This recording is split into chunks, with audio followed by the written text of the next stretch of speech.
ನೀವು ರೆಂಟ್ಗೆ ಇಡ್ತೀರಿ, ಅಂದ್ರೆ ಬಾಡಿಗೆ ಮನೆಗೆ ಹೋಗ್ತೀರಿ ಅಂತ ಇಟ್ಕೊಳ್ಳಿ. ಅವನೇನ್ ಮಾಡ್ತಾನೆ ಓನರು, ಡಿಸೈಡ್ ಮಾಡಿ ನಾನು ಇಂಥ ಡೇಟ್ಗೆಲ್ಲ ನೀವು ವೆಕೇಟ್ ಮಾಡ್ಬೇಕಂದ್ರೆ ವೆಕೇಟ್ ಮಾಡ್ಬೇಕಷ್ಟೇ. ನೀವೇನ್ ಮಾಡೋಕ್ಕಾಗತ್ತೆ? ನೀವು ಇರೋದು ಬಾಡಿಗೆ ಮನೆಯಲ್ಲಿ, ಅಂದ್ರೆ ರೆಂಟಲ್ ಮನೆಯಲ್ಲಿ. ಅದೇ ತರ ಈ ಭೂಮಿ ಮೇಲೆ ನಾವು ಇರುವಂತ ಈ ದೇಹ ರೆಂಟಲ್ ಮನೆ, ಇದು ರೆಂಟಲ್ ಮನೆ ತರ ಇದು. ಈ ದೇಹ ಕೊಟ್ಟಿದೆ ಪರಮಾತ್ಮ. ಆ ದೇಹ ಅಂದ್ರೆ ಆತ್ಮ, ಆತ್ಮ ಬಂದಿದ ಮೇಲೆ ಆತ್ಮ ಜೊತೆಗೆ ಈ ದೇಹ ಬಂತು. ಈ ದೇಹನು ಈ ಎಲ್ಲಾ ಪಾಂಚ ಭೌತಿಕಗಳಿಂದ ಬಂದಿರೋದೆ.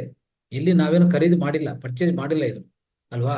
ಅವಾಗ ಇದು ಕೊಟ್ಟಿರೋದು ಪರಮಾತ್ಮ ಏನ್ ಮಾಡ್ತಾನೆ, ಒಂದು ಎಕ್ಸ್ಪೈರಿ ಡೇಟ್ ಕೊಟ್ಟಿರ್ತಾನೆ, ಆವತ್ತಿನ ಬರ್ತಾನೆ. ಬಂದ ತಕ್ಷಣ ಒಂದೇ ಸೆಕೆಂಡ್ ತಗೊಂಡು ಹೋಗ್ತಾನೆ. ನೀವು ಇಲ್ಲೇ ಎಷ್ಟೇ $1 ಬಿಲಿಯನ್ ಕೊಡ್ತೀನಪ್ಪ, ಸ್ವಲ್ಪ ಒಂದು ಸೆಕೆಂಡ್ ಕೊಡಿದ್ರೆ ಇಲ್ಲ, ಪರ್ಮಿಷನ್ ಇಲ್ಲ, ಚಾನ್ಸ್ ಇಲ್ಲ ಸ್ನೇಹಿತರೆ. ನೀವು ಒಂದು ಸೆಕೆಂಡ್ ಕೊಡಿ, ಸ್ವಲ್ಪ ನಾನು ಯಾರ ಹತ್ರ ಮಾತಾಡ್ಬೇಕು, ಇಲ್ಲ ಇಲ್ಲ ಇಲ್ಲ, ಸಾಧ್ಯವೇ ಇಲ್ಲ. ಬಂದ್ರೆ ವೆಕೇಟ್ ಮಾಡ್ಬೇಕು ಅಷ್ಟೇ.